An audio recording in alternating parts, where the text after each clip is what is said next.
Come on now. Y'all already know what this is. First things first. God did this. Don't get mad with us. I'm your humble host, your man, your myth, your legend, Eric Knight. And we got the legacy maker himself, Mr. Exclusive. And we got the one man and the only man that's going to check you into the Heartbreak Hotel, the Heartbreak Prince himself. Hey.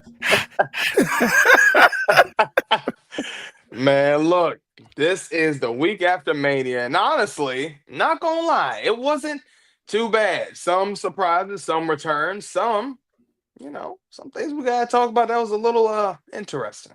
So let's go ahead and kick it off with the 3 hours of fire with Monday Night Raw, baby.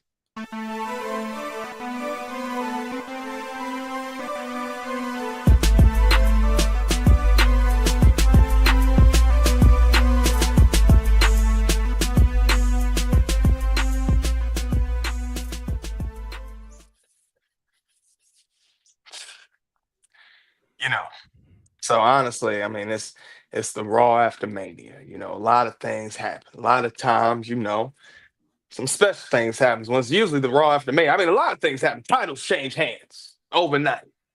Seen that. A lot of things happen, of course. But the first thing we started off with was the 17 time.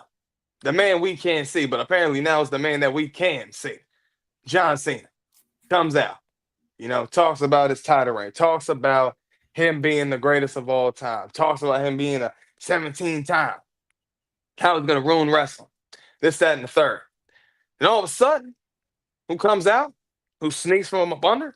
Who's out under in the ring slithering? The Viper. The Apex Predator himself, man. The Randy Orton. Man, come on. Comes out. Sneaks up behind John Cena. Hits him with an RKO. Crowd goes crazy. Of course, good old John Cena dropping a little S-bomb for good old Netflix. RKO. Right there, right in the middle of the ring. Randy was looking at the title. It's looking pretty good for him. So we'll see what happens with that. Then we flash forward to good old Liv. Liv and Raquel beating Lyra Valkyria and Becky Lynch. Now, honestly, thank again, God. we talk about something that we wanted to happen. Man, honestly, GAWD. it gave me what I wanted. Thank God. Because I wanted this to happen, but we still need to get that title off of Lyra. But hopefully this gives Lyra some legitimacy, because what happens? Becky Lynch, Lyra hug each other. And what happens? Good old Becky Lynch, the mind. You got to remember who this is, the android. Comes out and literally betrays Lyra Valkyria. Goes crazy. Goes heel. And honestly, I wonder, where does this go for Becky Lynch? What happens next for the band? But really, honestly, what's next for Lyra Valkyria? The man. The man. Then we flash forward to the New Day. Come out. Talk about how they're the greatest tag team of all time. Talk about they have the most title reigns. Honestly, I ain't gonna lie. I'm loving the New Day for real. This whole new look is great. But who comes out? Good old, come on now. Otis. Tozawa. Can we break that honestly, I don't know if we should. Maybe so, because I don't know what we're doing here with them. So they come out. Maxine cuts a great promo for them, honestly. Sells it. And really gets them a title shot. Well, at least from what we thought. At least from what we think. And who comes out? Rusev. Scott. Honestly, I love this. Rusev comes back, returns to WWE, and honestly looks strong. Beats the hell out of Kofi. Well, at least what we thought for a second. He was going to beat the hell out of the New Day, but the New Day ran out. First person to get hit was Otis. Gets knocked out. Tozawa runs, jumps on the rope. There's nothing to Rusev. Literally just hits his finisher and just makes Otis damn near passes out. So, looking good. Strong return for him. And honestly, I can't wait to see what they do with Rusev. But then we flash forward to Io. Io Sky, man. She comes out, cuts a promo. She says she's the world champion. She says she's the best in the world because she beat the best. And who comes out? Come on now. The woman that's got Yeah. aura. The woman that is La Primera. Stephanie Valkyrie herself. Come on, man. She's out here just doing stuff, doing greatness. So she comes out, tells Io she wants to match up. Honestly, I don't know what kind of old delay they had going on with that because, you know, Adam Pierce comes out not too long after that and says, hold on, wait a minute. Do you want to see a match? Yes. They already said they wanted it. All you had to do was just send the ref out there. We didn't need you, Adam Pierce, but I'm gonna let you live on that. So we start to get a banger of a match, and of course, we needed Booker there for that because if you got Stephanie Valkyrie, Yeah. you need her there for that spot, man. So they're killing it, having a great match. Who comes out? Roxanne Perez starts beating the hell out of Io Sky, and Stephanie's looking pretty much perplexed, looking confused. What's going on? And who else comes out? Man, come on. Julia. Now Roxanne and Julia start beating the hell out of Io Sky and Stephanie Valkyrie. La Primera. I mean, honestly, and they both look strong. They look good. But who comes out after that? Rhea Ripley. Cleans house. And honestly, it's looking like we're going to be seeing Rhea and Io possibly further going on with their storyline. So we'll see what happens with that. But then for some reason, we flash forward to something that was interesting. My man, Jey Uso. Now, the reason why I say something was interesting about this is because there was a couple of times, and maybe one specific time, where Sami Zayn was behind Jey Uso during the celebration, and the crowd immediately thought he was going to turn on Jey. But it didn't happen. But honestly, I wouldn't be surprised if Sami does it because this is bound to happen for this man here. And this is going to be good. But then something very interesting happened after that. Because then we flash forward to Gunther. I mean, I don't know what's going on, my man Gunther, honestly. I mean, the crash out is going crazy for this man. I mean, this man comes up to Michael Cole. Michael Cole's pretty much explains himself, hey, it's not my fault that you tapped out. Pat McAfee's over there hitting him with support. What happens? Gunther grabs Michael Cole, puts him in a headlock. Pat McAfee comes and tries to elbow Gunther. I mean, honestly, got him. Hit him. Nice little shot. Then what happens? Puts Pat McAfee in a whole headlock. And then, honestly, put the man down like a dog. I mean, just had this man just walking, just coughing, almost just choking. Pause. Looking crazy. Michael Cole goes backstage. And then Adam Pearce tells him, nah, Michael Cole, take the rest of the night off. Joe Tessitore's out there. Joe's got this. Michael Cole says, nah, I'm not doing that. That's not me. I'm going back out there. Go ahead. Crowd goes crazy. Big pop for Michael Cole. I get it. So then we flash forward. Something that was interesting. My man, Dirty Dom. Dirty Dominic Mysterio. And honestly, I was very worried because, again, Raw after Mania, anything can happen. Titles can change hands. And to be honest, Intercontinental Champion has changed hands before on the Raw after Mania. You want to know who that happened to? My man Zack Ryder, Long Island's own. Oh my God, I'm still mad about that. Every time I think about that. It's a bad memory. It's a bad memory. Crazy work. Oh God. But good old JD McDonough comes back. He returns. Finn looks surprised. And honestly, I really thought and I was hoping, please, let's not have my man Dirty Dom lose the title. And it did. But this is looking good. And I'm thinking, again, still, Dirty Dom is going to be looking good as the leader of the Judgment Day. Because it looks like everybody's behind him because he got this Intercontinental Championship.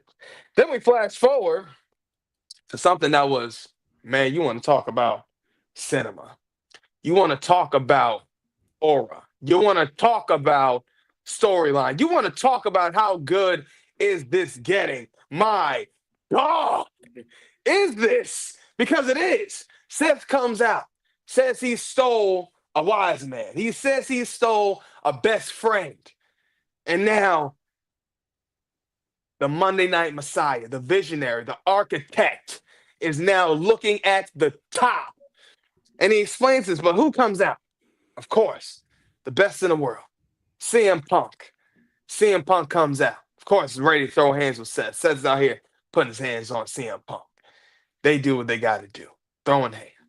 Seth, again, looking strong, put CM Punk down. And then after that, who else is coming out? You already know what it is. You already know what it is. It's the OTC. It is the tribal chief. You already know my man Roman Reigns comes out looking strong, looking good, getting the pop, walking out, looking strong, spears Seth, going crazy. And then what's going on as soon as he's about to spear Seth? A lot of people say, what the hell is this? Who the hell is this? What the hell is going on? Because y'all know what is going on when it comes to that black hoodie. Oh, yeah. The dog's coming out. Braun Breaker. Going crazy. Going insane. And everybody's like, well, what the hell is this? Why are you spearing Roman? Because then after that, Seth looks at Braun. And now Braun spears CM Punk. And man, then we just all find out the big reveal. Seth and Braun together, man. I mean, this is what you want to call cinema. And then at one point, Braun actually comes around and spears Roman through the barricade.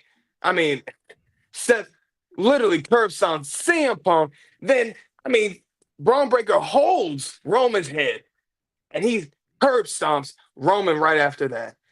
Now, Paul holding up the arms of Seth and Braun Breaker. And this is the finish right here.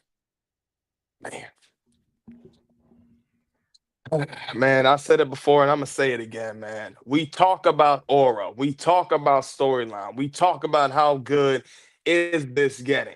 And honestly, I think this is one of my favorite parts of Monday Night Raw. I mean, honestly, this was crazy. Like, I mean, when I really looked at a lot of reactions of people, seeing the whole thing with Seth and Braun Breaker, a lot of people are saying this could be Evolution 2.0.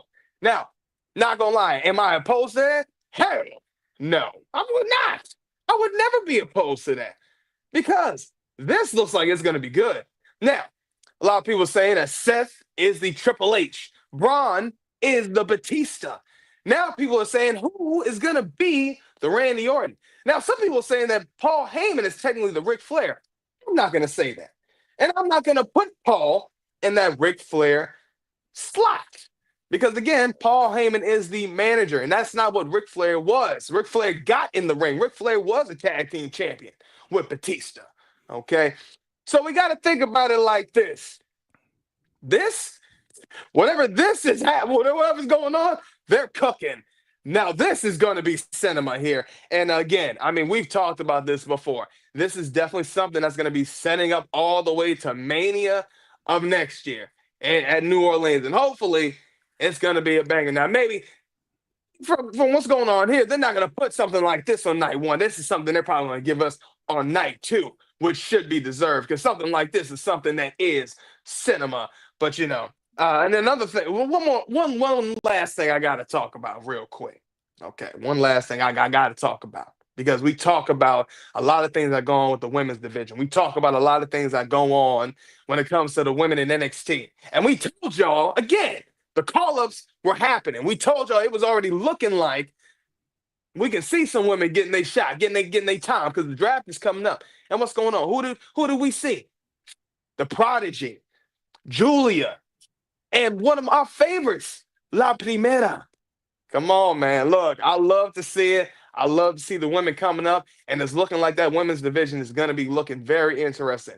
And also, Lyra, if you lose to Becky, that's cool. But honestly, we got to give you some kind of relevancy because they ain't doing nothing with you. And at this point, I guess if they're going to do this with you with Becky, this is the best that they got for you. But make it work. Make it happen like Chad Gable. And maybe you can be just like El Grande Americano and give us a good old gracias.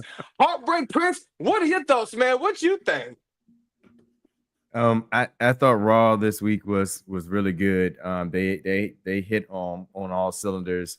Starting with John Cena, him coming out, we was looking forward to him ruining wrestling. I don't know if we've gotten that yet, but or gotten there yet, but overall, him coming out, having his conversation, seeing Randy Orton, appear behind him when he's making his announcement is, if everybody get your phones out, this is going to be a good shot here. You don't want to miss it because this is the last real champion. And you see Randy Orton's head pop up over his shoulder.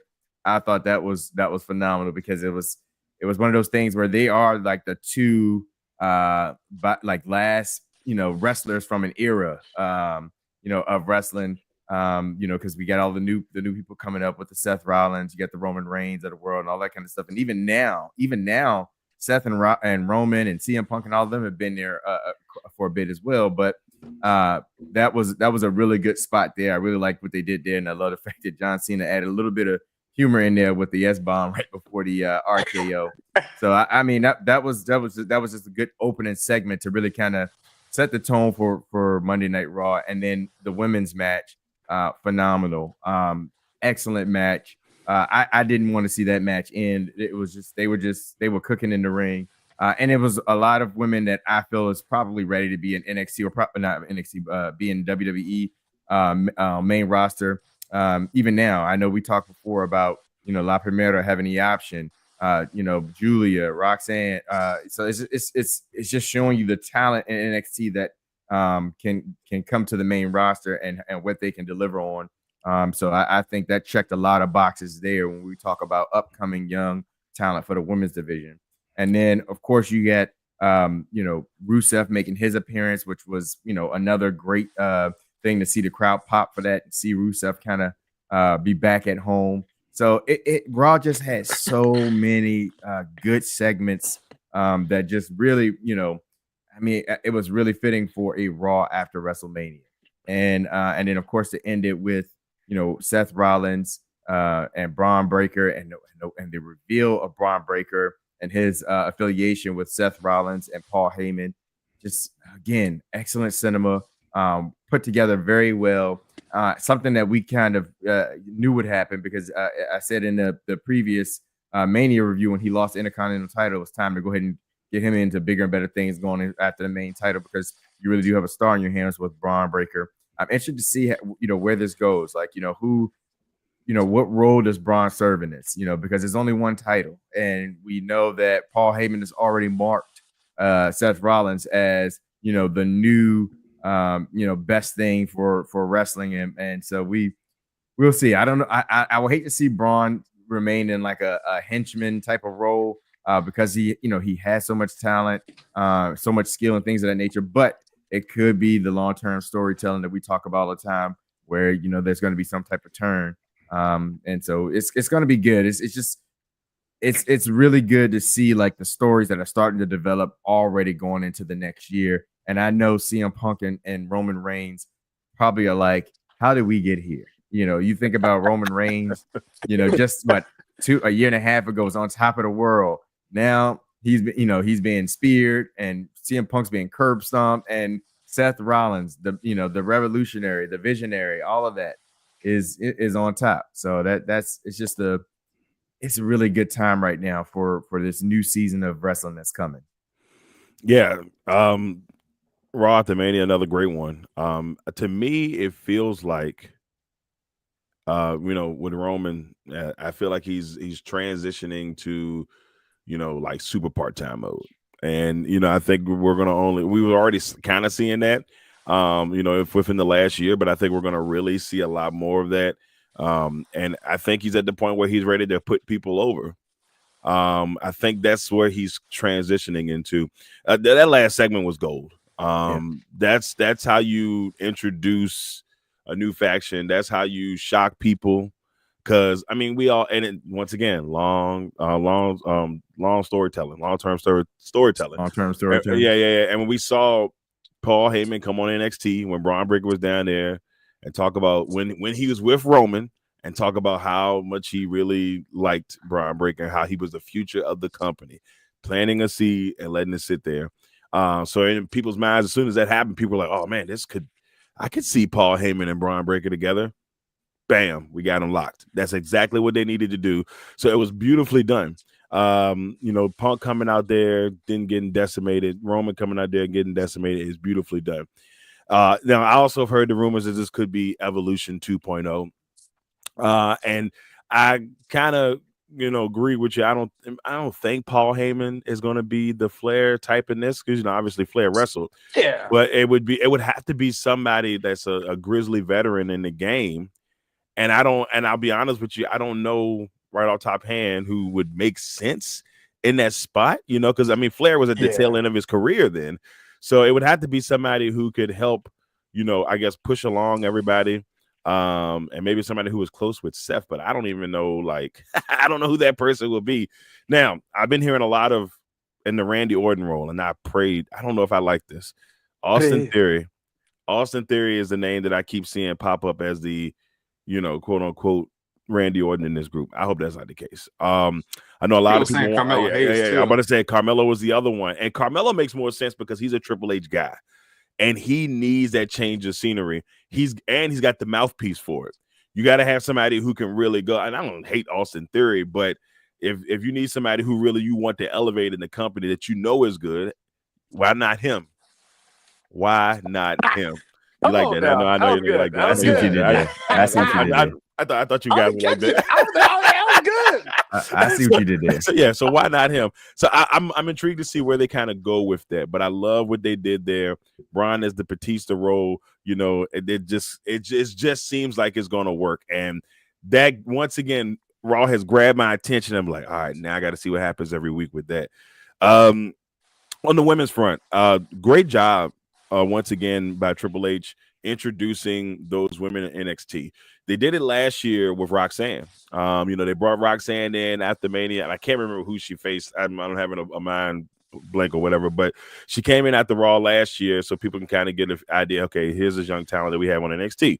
They're doing the same thing with Julia and Stephanie, and I think that's a really good idea. And we know Roxanne's going to be on one of these shows here in the next couple of weeks. We know that for a fact. I don't think they're going to take Julia and Stephanie just yet, but I think they'll give them a little bit more time. I'm not saying it don't happen before Mania. You know what I'm saying? Next year. Yeah. But because, they're just that talented, and there's so many women down in the NXT division. But I wouldn't be surprised if they waited till next, it seemed like a Triple H thing that he's starting to develop. I think even Laria was on there, the Mania after last year or something like that. So they just kind of find ways to introduce people. And so I like that. Great match. I like the back and forth in that. And I can't wait to see what that kind of will be. Swinging over to the tag team match, man. Look, I've never been so glad in my life to see Liv Morgan and Raquel Rodriguez win a title. Man, I was sitting there like, man, usually after Mania, those matches, most of the time it goes to the champ, but there are times that they flip it, like you said. The Zack Ryder thing still bothers me till this day. They did Long Island IZ super duper wrong. Yes, he got his Mania moment, but took the title the next day. Come on. And then tried to give him a rematch on SmackDown, and he still lost. Man, that's how they was like, let's just, all right, he won the title. We're going to get this. Let that man have it for a month. If you're going to take it from him, give him a month. I'll take that. Not the next day. That's some Kane, Stone Cold stuff they did to him from like 1997, 98. Nah. Yeah. But the tag team match was good. And I'm glad that, the rightful, tag team champions, now the four-time tag team champions are champions. They let them keep the belts for a while, WWE. Let them build that thing up. They're a perfect tag team. They've been tag teaming together for years. It works. They're Shawn Michaels and Diesel. Let it work. Let it fly. The part when seeing Becky turn on Lara is exactly what Lara needs. She needs a storyline.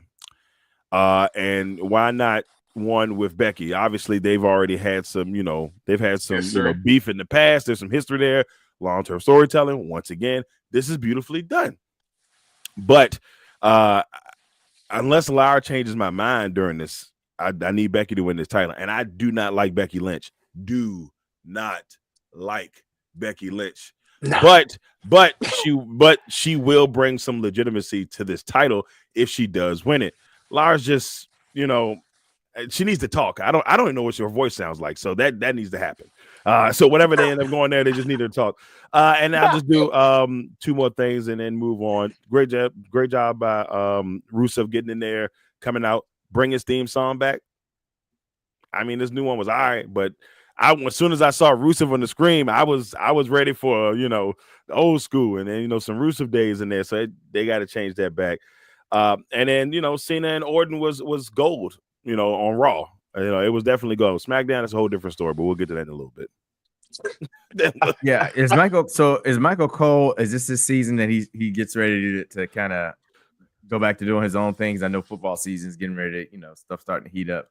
So you talking McAfee? Not Michael. I didn't mean Michael Cole. Pat McAfee. Hey, forgive me for that blasphemy. Nah, but yeah, because I that's what I was wondering with the whole segment of him being choked out, his voice, and him having to exit the stage left. I was like, is this that time where we're getting ready to lose McAfee for the next few months?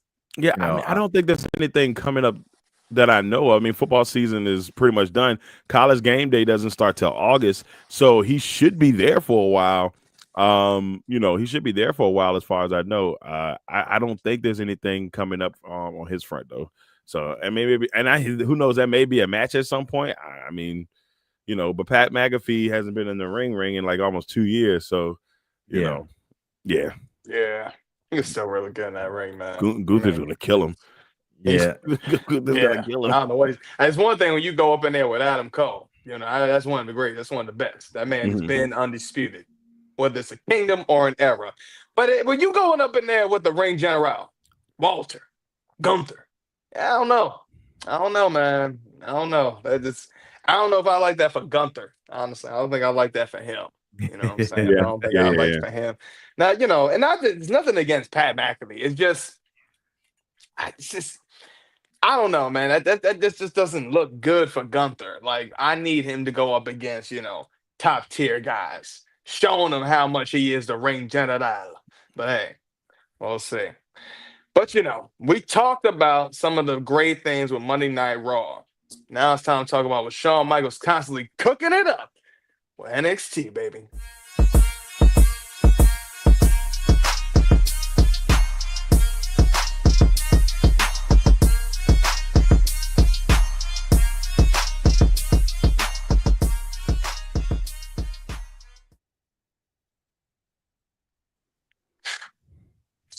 So, got to talk about a few great things. And honestly, since we talked about Monday Night Raw, a lot of things that transpired on Raw transferred to NXT. Because honestly, one thing that we've seen that was greatness, again, because we talked about some of the, this great tag team that we're seeing right now, Liv and Raquel, getting the dub against Gigi Dolan and Tatum Paxley. Now, honestly, this was a banger of a match. These women put on a classic. And honestly, again, to see Liv and Raquel just doing their thing, it's a great thing to see. Love to see it. Keep doing what you're doing.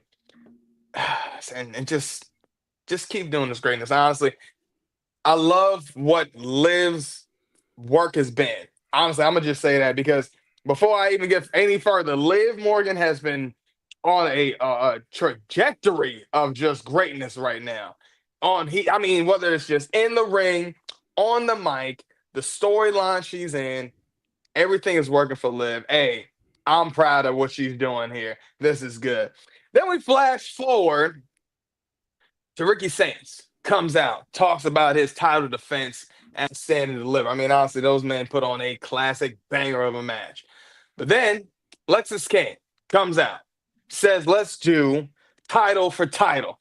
Now, again, Sean, why are we doing that? Didn't we just do something like that with the other North American women's champion? Come on. So, crowd has a reaction. Lexis King says, let's do this next week after I defend my title. I have to defend my Heritage Cup. Ricky Saints said, okay, say less. Let's get it. Let's go. Who comes out? Who returns? My man. The man that's part of that Meta 4, Meta 2, Meta 3. Now the Meta Man is here himself. Noam Dar comes back, returns, and has a banger of a match. And guess what? What the hell happens? He beats Lexis King for the Heritage Cup. Crazy work. This man really just returned on the NXT after Stand and Deliver and is now the actual Heritage Cup champion. So you know what? maybe this is going to look good to see the return of the full metaphor with the meta girls, with Aura Mensa and that man, Noam Dar. Then we flash forward to an interesting match, of course, with Fallon Haley and Thea Hale. Now, honestly, I like the way that Thea Hale's looking. She's looking good in these matches, man. They got her looking like a real submission specialist, like she's a real technician. And I like what she's doing. And honestly, funny how we talk about fatal influence and how all of a sudden now we are seeing these things transpire in front of our eyes. Look, I'm telling you right now, JC Jane is going to be coming out on top because it seems like her and Fallon Hale's got these problems going on. But of course, Thea Hale gets the dub on Fallon Haley because she kicks Fallon. JC Jane kicks Fallon Haley into the steel steps. After that, of course, you're bruised, you're battered, you're damaged, you're hurt. And what happened? Thea Hale takes advantage, uses that as her way to get that submission in, gets the dub, and honestly, it looked good. But I don't think it's going to be looking good for Fallon. I don't think it's going to be looking good for Fatal Influence, but we'll see what happens. Then we flash forward to something that I think, man, I don't even know what to say anymore about this man. I mean, it's crazy. If we talk about one man, I'm gonna talk about the man on the right first, because that's the ruler, Oba. I mean, it's one thing when it's Oba Femi. It's another thing when I'm seeing Trick Willy Wonka out here in some heels. All right. First things first. That was crazy. Because even the man in the crowd said something. I like what Trick did. He said something back real quick, and it was smooth too. Yeah. And I was like, all right, that's good, Trick. Now it's showing you can do it. But again, how was the finish? That's the most important part. Now, of course, Trick is, of course, just throwing in his whole thing, saying he deserves the title. It's his time. He should be getting the rematch. It should be him and Oba. But who else comes out? If you say his name, he's gonna. He appears. I believe in Joe Hendry. Hey, come on now. Joe Hendry comes out, honestly, and just talks about his moment at Mania. Trick damn near tries to dismiss him. Like, man, didn't you lose at Mania? Didn't you get your ass whooped? That's what he said. That's what Trick says to Joe Hendry. Joe says, it's all right. I get it. But I had a WrestleMania moment. But I'm not here to talk to you, Trick. I'm here to talk to the NXT champion. Now, of course, Trick gets in the middle because, of course, Trick feels like, well, hey, if I'm not the one that's holding the title, this ain't about me. This ain't right. Man, please. And what happened? They literally just sunned this man, Trick. Oba and Joe Hendry are literally just going back and forth, taking turns, pause, on just really hitting this man. To the point where Trick is just looking crazy. Now Trick is out here looking insane, looking bad. Oba and Joe are out there. Trick just looking just like a trick. Oh no. Now they take him and they toss him out. Trick Willy Wonka is going back to the chocolate factory. Oh no. Because now at this point, Joe Hendry and Oba Femi having the face off. Trick looking from outside. Man, I don't know how to feel about that, man. That just not liking what Trick's going, man. They literally threw a man out the title picture. They did. They threw him out. And this man is crashing out backstage, goes to Ava. I mean, it's ridiculous. And we flash forward to, some people call this man from the No Quarter Catch crew the Young Randy. Well, if that's the case, I believe it. Because they had the Young Randy and the young OG, Javon Evans, going up against Dark State. Now, honestly, good match. Great match. Why? Because it's the young OG. The man gets bouncy. Stop playing with him. And honestly, Dark State's not bad. Oh. But, they got the dub. And it's okay. We'll see what happens with that. But we'll see where Dark State moves forward. Honestly, this was something that was just a good match to put on the card. And we flash forward to the main event with the Prodigy and La Primera. Of course, It's not the same thing when you don't got the woman that's got aura, because that is also and always Stephanie Valkyrie. She gets the dub on Roxanne Perez, but who comes out? Julia. And also on the side was also Jordan Grace. Now, I question, where was my girl, Jada Parker? Because we showed Jada, I mean, we showed Jordan, but we not, and we showed Julia, but we're not gonna show Jada. What are you doing? Get the What are charger y'all back there real doing quick. to my game, to my girl Jada? Now, unless y'all trying to say y'all gonna move up to the main roster. All right, cool. I mean, that's fine if y'all want to do that, but you better do something with Jada Parker. Because if she ain't in the main title picture, she ought to be in the NXT North American Women's title picture, going up against Sol Ruka. Y'all better do something with Jada Parker. That girl's got aura. But of course, Get her the soul woman that snatched. has aura. Come on now. Come on now. But the woman that has aura, the woman that is La Primera, they're facing off. She's facing off against Julia.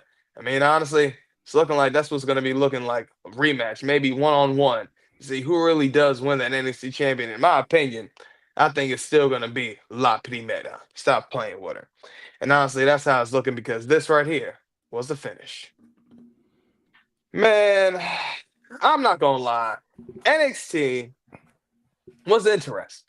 Sean, can I say you cooked? I think so. Wouldn't be time when I say you didn't cook, but I'm gonna tell you right now, you better stop playing with us with this whole double title, double. Stop with this. Stop with this foolishness. Stop with this blasphemy that you keep doing, man. You don't gotta keep giving everybody 2 titles. You don't need that to happen, especially not for Ricky Sayers and Alexis King. But I thought that was just crazy altogether. I mean, honestly, my man Noam Dar. I mean, if you don't, y'all don't remember, my man Noam Dar was a 205 Live Cruiserweight champion. You know what I'm saying? That man's done a lot. That man's been 205. doing a lot. Yeah. That was a different time, boy. But one thing that I really love to see, I don't know if I would say I love to see, was I think Trick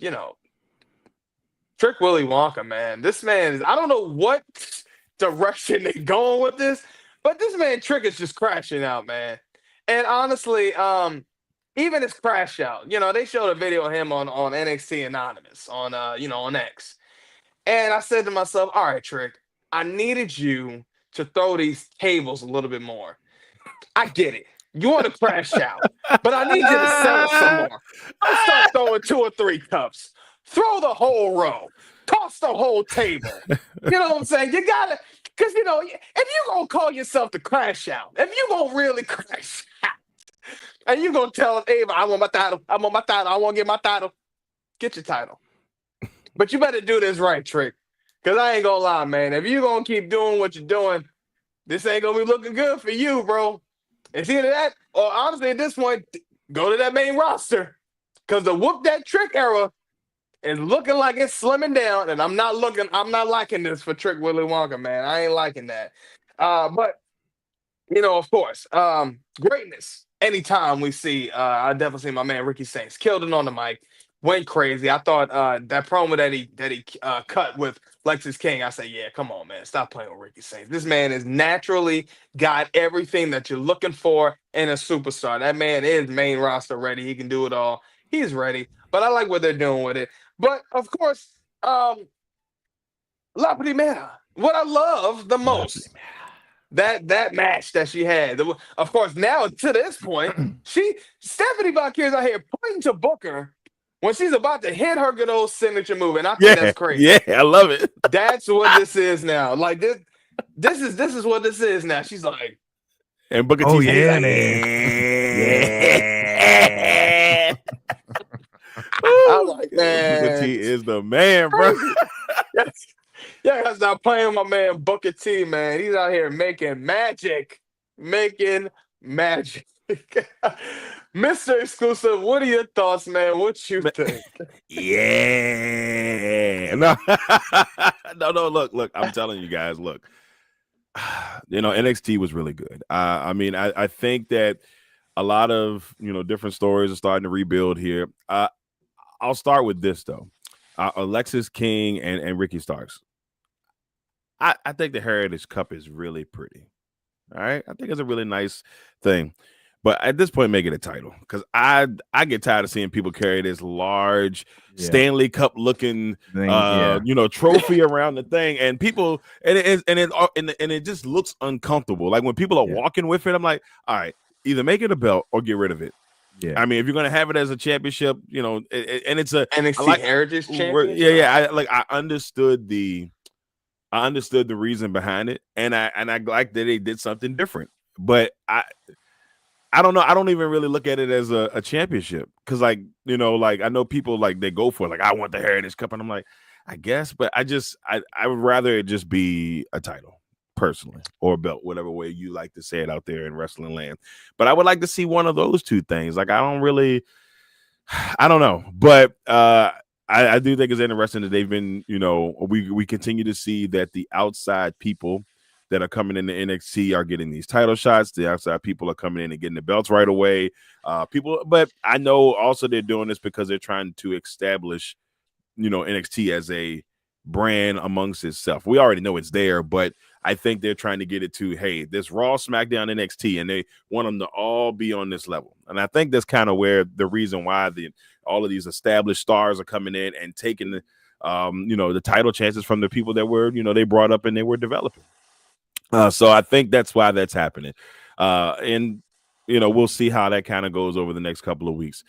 I was very, I was a little bit sad that we didn't see Jada Parker at the end of that, but my concern is this.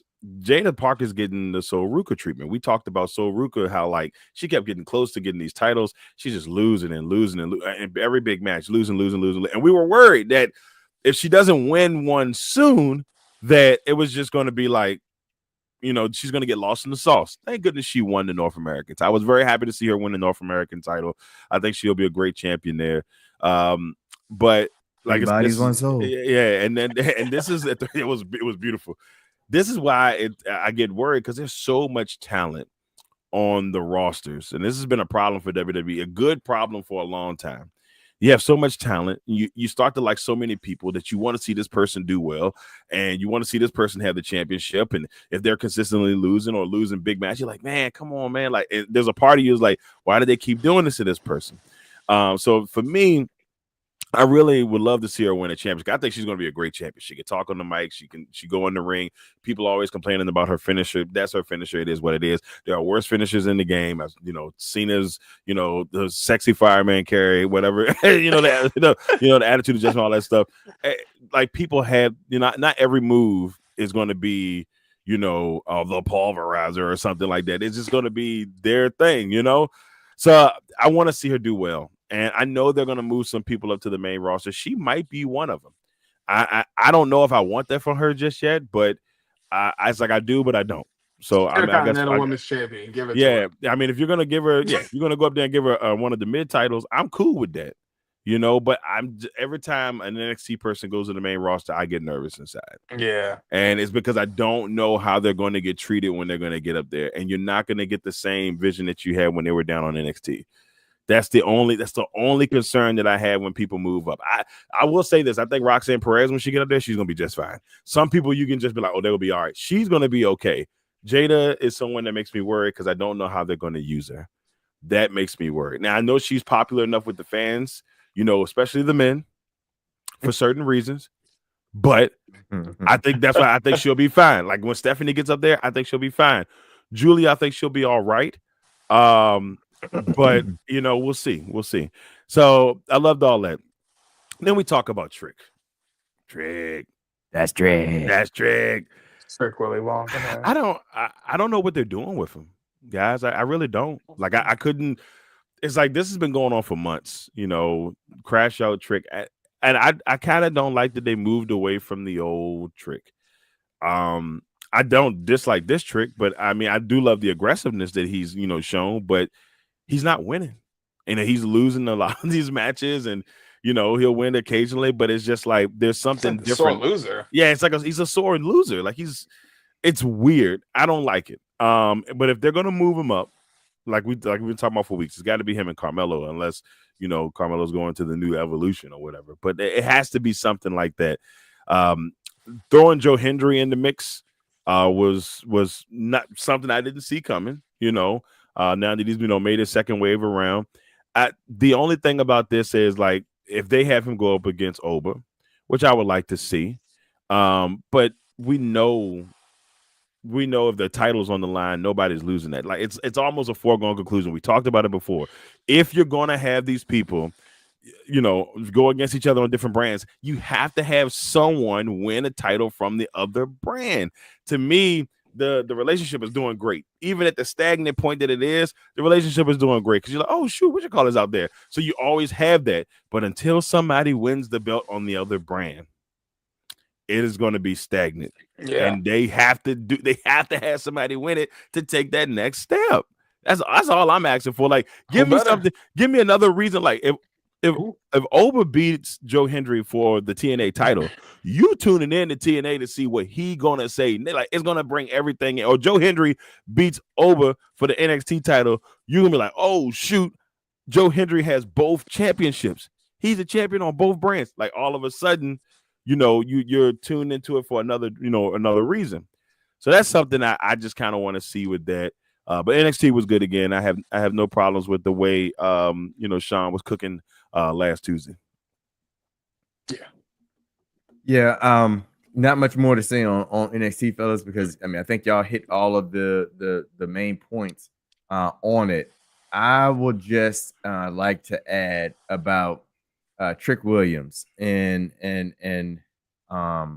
Oba, and it's a double-edged sword when it comes to this for me, because on the one hand, I do like the fact that you have somebody like vying for the championship so badly, it makes it feel like an important thing to have, a prestigious thing to have, because too often nowadays, I feel like we see wrestlers lose their title and then kind of just move on. Like they don't, they do like a little squash rematch type of thing or whatever. But, once they lose it, they kind of move on to whatever it is, whether it's going to be a jobber or whether it's to the next title picture like Braun Breaker.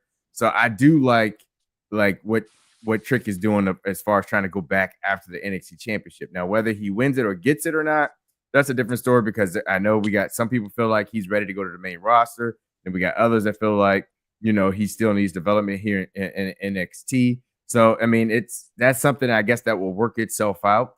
But it reminds me of like the old days where you had The Rock, you had Stone Cold, you had Triple H, you had like Randy Orton, like you had all of them, and they were all vying to be the main person. And you rarely see that now. It's usually between two guys or three guys. But like I said, I feel like it's bringing back an old school feel for me, of like, hey, this is the reason why I'm in wrestling. I'm in wrestling to be the top dog. And if I'm not the top dog, then I'm going to spend every week, every minute of my time going back after the top dog title. And so I do like that. And so, yeah, I hope they figure out what they're going to do with Trick. It's like, on one hand, I do feel like, okay, yeah, he's ready to go like to the main roster. You can put him with Carmelo Hayes, and then let him, let them run, let them do their thing. But at the same time, you have stuff like Trick crashing out in the back, and it's like, he's not quite ready yet. Like he's not really able to get to that level of emotion yet. Yeah. It's like little things, that happen. Or either on the mic, sometimes he kind of loses himself just a little bit. So I don't know. It's Trick he's an interesting thing. He's an interesting like topic for me, because like I said, it's I don't know where to go with him. I really don't. And I think that's probably something else with Sean. They don't quite know exactly what to do with him in NXT and the title picture and all that kind of stuff. But we know what to do with the ruler. So and you let him rule. Yeah, man. They cooked up, man. I think they really did. I'm very excited to see what they do. But yeah, no, they need to do something with my girl Jada Parker.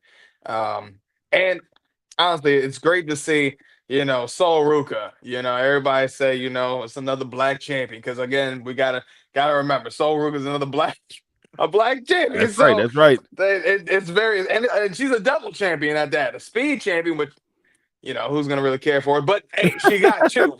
I didn't She even know got she was a you. speed champion. They was like, "Hey man, she's a double champ." I said, "Where?" And that tells you how much I watch Speed. the speed. I'm like, yeah. "Who's the men's speed champion?" Yeah. I only learned couldn't that tell she, you. yeah. I'm about to say, yeah, I only learned she was the I double couldn't even champ when tell they you, bro. announced it. Like, oh, I okay. had no clue. I'm I like, couldn't even tell you. I'm gonna look while we talking. Like, I'm trying to figure out who is Let's who Google is men's speed Because champion. who is the men's speed champion right now. This is crazy work. this is now because I have no idea. That's what I'm saying, man. It's crazy work. Yeah, Crazy work. yeah. It's hard out here for a trick. Hard out here for a trick. Hey. That man can't get nothing right now. He's just looking down bad. But we talked about some of the great things with NXT. Yeah, and Shawn Michaels constantly cooking. I could get it together. Yeah, they will. But we talked about some of the great things with NXT. Shawn Michaels constantly cooking it up. Now it's time to talk about one of the best parts of the end of the week with Friday Night SmackDown, baby.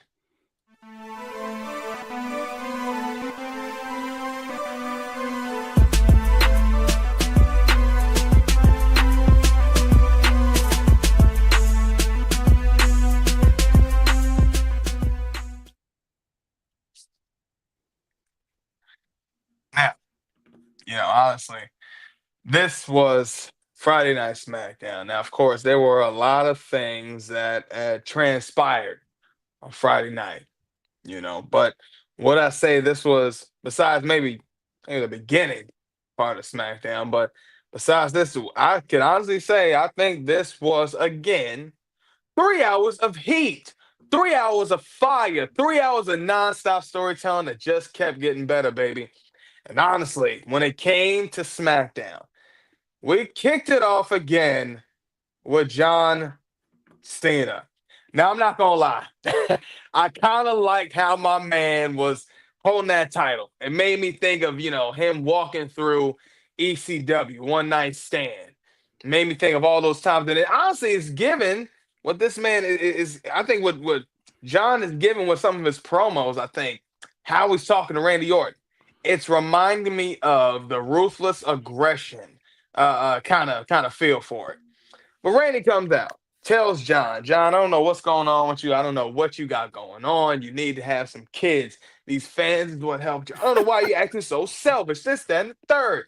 John Cena says, I'm going to do everything in my power to make sure that your title reigns will be frozen, that you can't hit 15, and that all generations of your family will be erased. So what happens? Randy gets upset. John hits Randy Orton with the title. And then, of course, it wouldn't be Randy Orton if he didn't hit John Cena with RKO. And honestly, looked good, looked clean, and Randy holding that title. And maybe we'll see what happens with that. He looks good with the championship, just saying. He does. Then we flash forward to a NXT call-up to Fraxium. Hey, I get it. You lost to Hank and Tank. So honestly, why not give Fraxium their moment, their time? They debuted against La Garza. And I ain't gonna lie, for La Garza, I don't know why they keep having these men lose, man. This ain't looking good for La Garza. Yeah, man. Jobbers. Hey, move them to Raw because Raw needs strong tag teams. And they're not a bad tag team.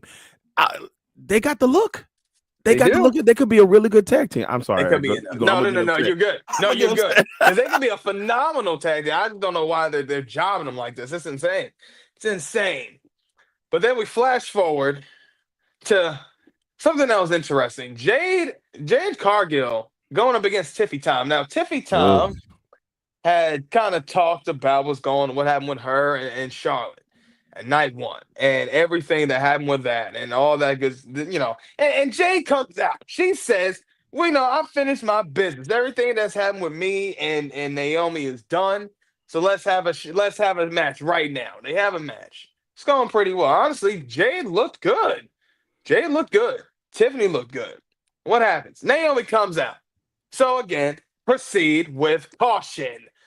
Because she's, out here, the hand she was throwing was just ridiculous. I don't know what the heck Naomi was doing. Even people in the comments were saying the same thing. I questioned that myself, like, Naomi, what one of the hands you're throwing. I mean, I was like, I guess she's just doing some windmill. And I mean, I don't know. She can't damage that face, Eric. That's what it is. She cannot That's what it damage is. the breadwinner down there. I Come feel on. it. I get it. I get it. That makes sense. It makes sense. So then after that, Tiffy time comes out. She comes back into the ring. Naomi walks out. But who comes out and attacks Tiffy time? Nia Jax. Come on, He's man. This was back. good to see Nia Jax Yeah, I was back. happy to see Nia. It's always She good. looked strong. Yeah, she looked strong. She looked good. And then her and Naomi also had a backstage segment. And she told Naomi, don't get in my way when it comes to that title. Naomi looked at her and said, just as long as you proceed with caution. And then walked off. It's crazy. It's crazy times. Then we flash forward to, oh, man, I don't even know. This, I don't know, okay, right person, wrong title. Yes. Okay. Right. We had Chelsea Green as the United States champion. Perfect. That was perfect. You had the Secret Harvest. Perfect. Now we take the title off of Chelsea Green and we give it to Zelina. Why? A that Zelina should have is the Intercontinental Women's Champion. She should have that title. The United States Champion. I'm happy and I'm proud for Zelina.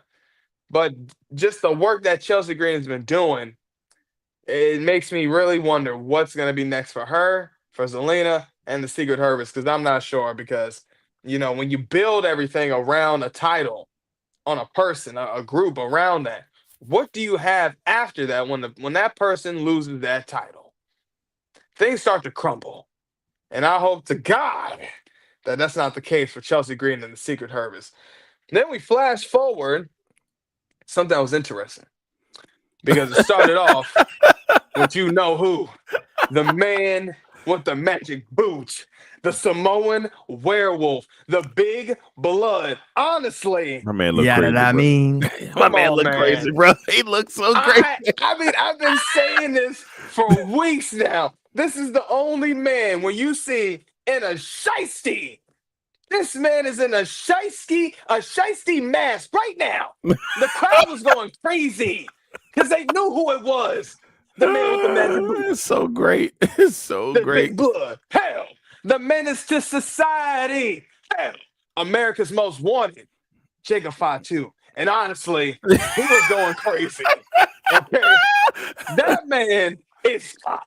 He's got everything, man. Look, he even cut a promo. Solo tried to say it was all me. I'm the one that brought Jacob here. I'm the one that got Jacob to all this. Nah, man. Jacob had stopped him right then and there. And honestly, after that, what happened? Drew McIntyre and all of them come out, and there's a match with LA Knight and Drew McIntyre for the United States champion. And of course, what happens? Damian Priest interferes. Then Solo interferes. And then the man with the magic boot interferes because he's sick of it. He's done. And honestly, it was great. Then we flash forward to the main event. A match that even my man Wade Barrett said on commentary. This is going to be the match that tells the guys backstage, this is what you missed out on from Mania. Yep. I said, wow, Wade. 100%. 100%. 100%. I said, man, this was greatness. Honestly, Montez Ford grabbing a fan's prosthetic leg and beating him. Johnny Gargano. Man, honestly, talking about a magic boot, the man had one right there. Legitly. I mean, come on now. The magic leg, baby.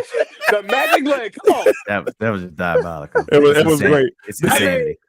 Literally grabs the prosthetic leg, Took a hits man's Johnny leg. Gargano like 2 times, tosses the prosthetic leg back to the fan.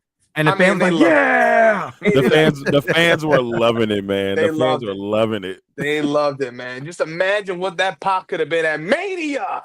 Yeah.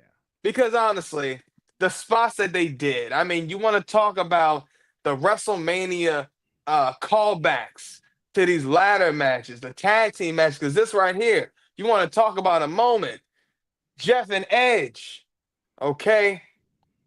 the ladder through the tables. They tried to recreate that, and they pulled that off. They gave us a banger.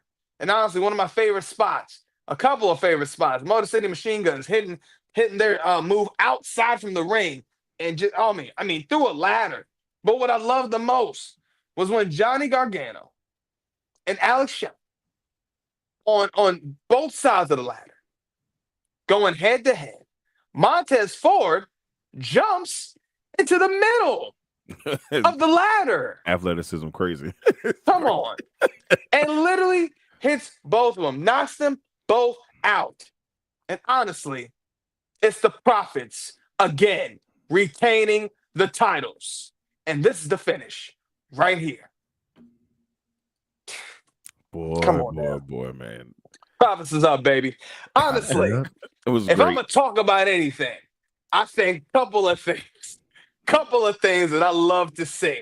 One thing I got to talk about first, because if I'm going to talk about anything, I got to talk about the Big Blood, the man with the magic boot, the Simone Werewolf, the menace to society, America's Most Wanted.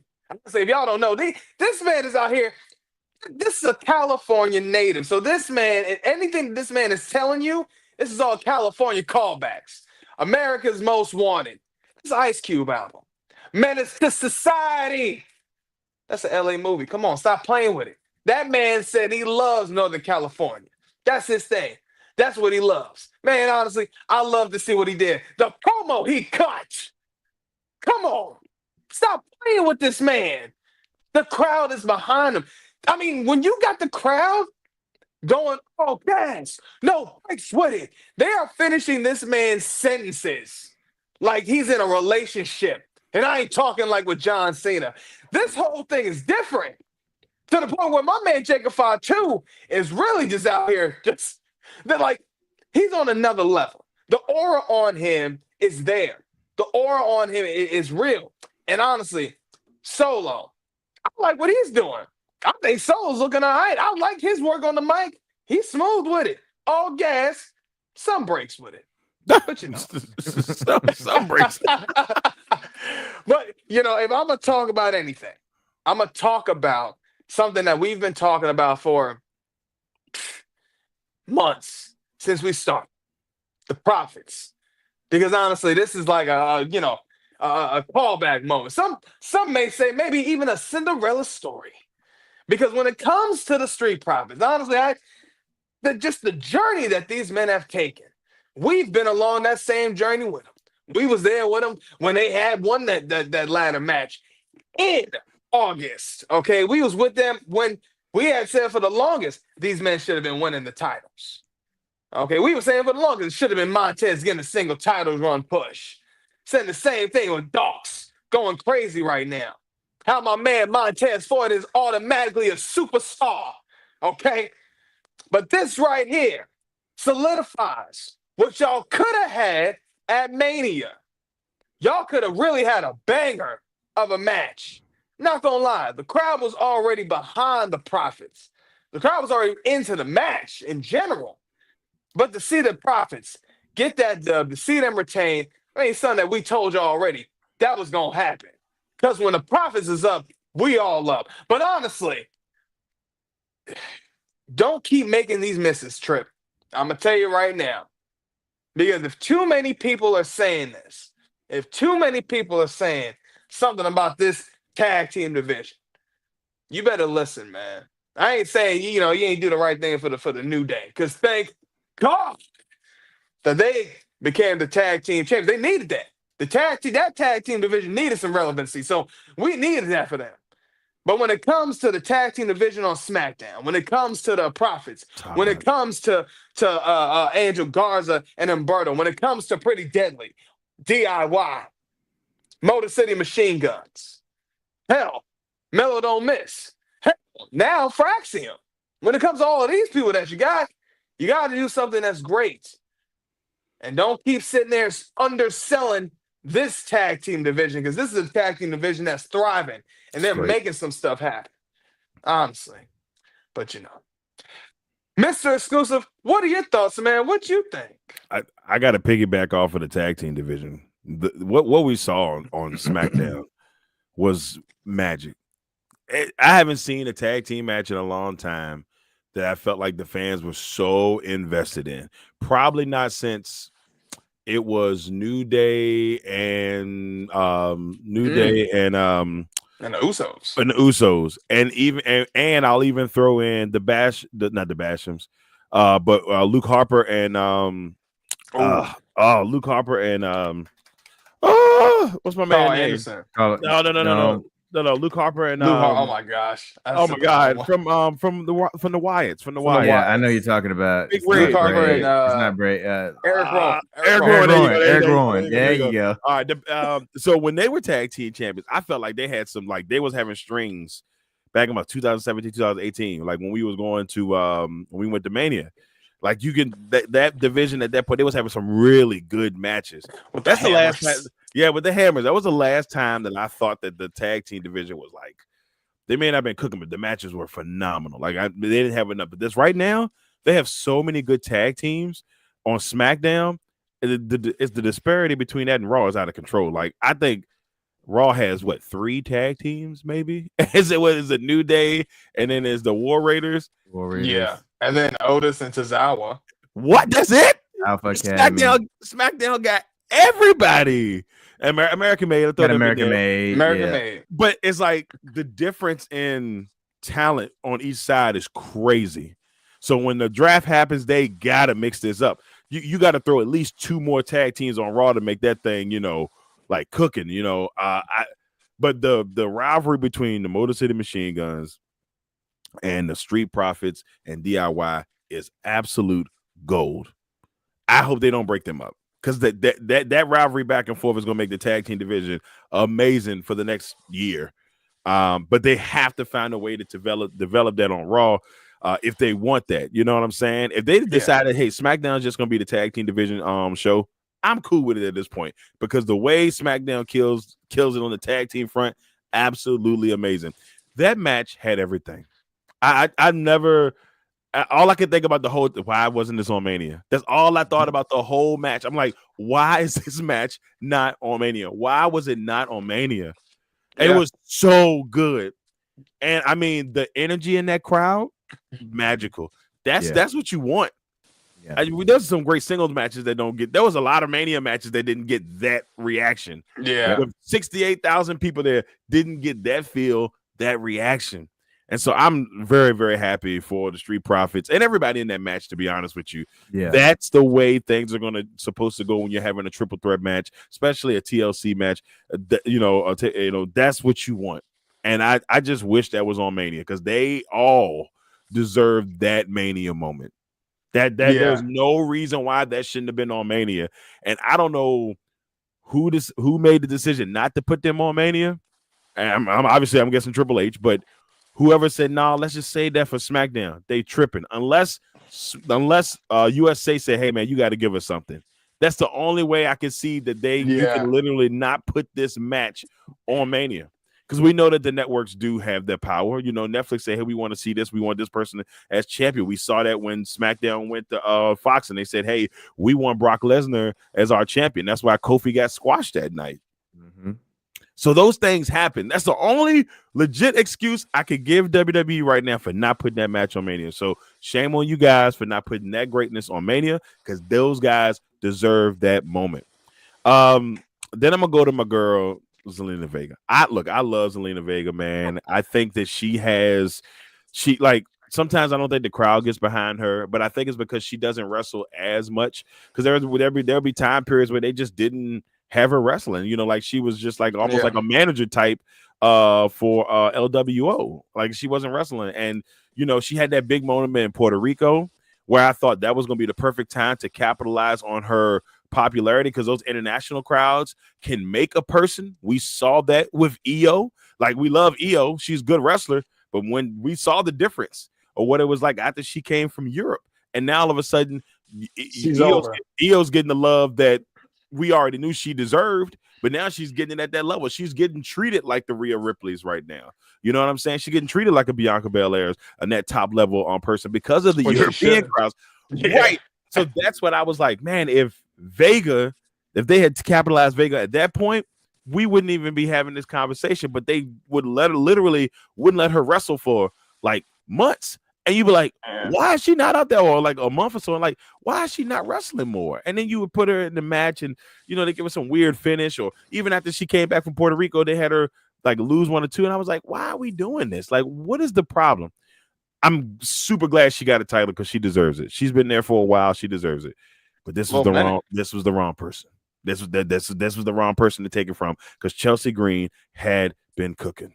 There was no reason to take the title from Chelsea Green. Unless Chelsea Green is going away for a while, there was no reason for them to take that title from her. She was building that title. She had it for only 162 days.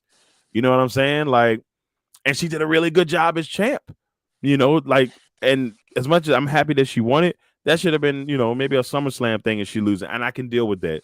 But this, I don't know. I just think they did the wrong thing by taking it from her now. Shout out to Jacob Fatu. That US title division, that thing about to be stacked. It's crazy. Now you add Drew McIntyre in the picture, crazy work. Like I don't. Priest is in the picture. Priest is a former US champion. Like, so that division is that division is good enough to be his own heavyweight division with the stars they got on that. So I love that. I love that. 2 things, and I'm gonna walk away and give it to greatness. That is the Prince. I did not like Cena's segment almost, and like there was parts of it that I liked, that I just didn't like it. But like I was telling you, Eric, before we got on here, I can't put my finger on it yet, but I don't like the way this initial part of this heel turn as champion for Cena is going. I can't get into it. His talk, he's talking on the mic, he's still Cena, but something just doesn't feel right. I still think he's a little slower in the ring than he used to be. We saw it all during that match at Mania. But I mean, look, the guy's up there in age, so I'm not mad at it. But I mean, if you want us to believe it, you're gonna have to be able to really work this thing over here in the next couple of months. That's just my personal opinion. And one little nugget that I know people were talking about was in the Naomi and Nia Jax segment, the ones. Like, she threw up the one, but I know she was saying one more time. But a lot of people said that, wait a minute, are they low key, trying to bring the women's side of the bloodline? I thought about that too. Somebody said they saw the woman that too, and I was like, that's intriguing. Because they are family. They family. They are family. Now, I don't know who else, I know they got the twins are waiting in the wings and all that stuff, so who knows? Hey, and we got Lil Panina from LFG. Yeah, I mean, they got the woman spot too. No. We never know. We never know. But yeah, man. SmackDown was great. This was a great week after Mania. This has been a really good week after Mania. Yeah. Again, not much else to add. I think y'all hit on all cylinders. I got a couple of things that I just want to throw in there. When we talk about the ladder match, we already talked about how great it was. If you didn't get to see it, definitely go back and check it out. But only thing I felt it was missing, if I can be, a greedy little fan, is I would like to have seen Pretty Deadly involved in there too. Oh yeah, just because because they definitely had involvement in that. Yeah, because I think that the tag team division is stacked, for sure on SmackDown. And when you could put all of them, and I feel like anytime DIY is in a match, you're getting gold. Just the caliber of wrestlers they are, and of course, Motor City Machine Guns and Profits are always up. So that was just phenomenal. But I would like to have seen Pretty Deadly in there.